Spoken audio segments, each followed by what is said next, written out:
6 സർവകലാശാലകളിലെ വിസികളെ തീരുമാനിക്കാൻ സെർച്ച് കമ്മിറ്റികൾ രൂപീകരിച്ചു governor. Kerala, KUFOS, MG, KTU, Malayalam കാർഷിക സർവകലാശാലകളിലെ വിസിമാരെ നിർണ്ണയിക്കാനാണ് സമിതി രൂപീകരിച്ചത്.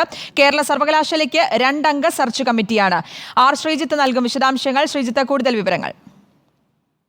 ശ്രുതി, അല്പം മുമ്പാണ് 6 സർവകലാശാലകളിലെ വിസി നിർണ്ണയത്തിനായി സെർച്ച് കമ്മിറ്റികൾ രൂപീകരിച്ചുകൊണ്ട് രാജ്ഭവനിൽ നിന്ന് ഉത്തരവിറങ്ങിയിരുന്നത്. ഗവർണർ, ചാൻസലർ എന്ന അധികാര പദവി ഉപയോഗിച്ചുകൊണ്ടാണ് സർവകലാശാലകളിലെ വിസി നിയമനത്തിലേക്കുള്ള സെർച്ച് കമ്മിറ്റി രൂപീകരിച്ച ഉത്തരവായിരിക്കുന്നത്.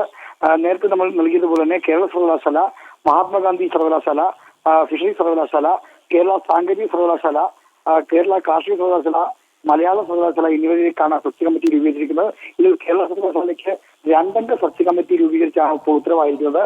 സെർച്ച് കമ്മിറ്റിയിൽ ISRO ചെയർമാൻ സത്യായനമാണ് ഉൾപ്പെടുത്തിയിരിക്കുന്നത്.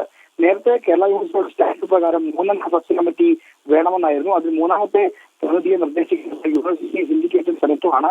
എന്നാൽ ഗവർണറുടെ നിർദ്ദേശപ്രകാരം സെനറ്റ് സിൻഡിക്കേറ്റ് പ്രതിനിധിയെ നൽകാൻ തയ്യാറാകാത്തത് വിവാദമായിരുന്നു. എന്തായാലും ആ പദവി ഒഴിച്ചിട്ടുകൊണ്ട് സെർച്ച് കമ്മിറ്റി രൂപീകരിക്കാൻ 2 കമ്മിറ്റിയാണ് ഇപ്പോൾ രൂപീകരിച്ചിരിക്കുന്നത്.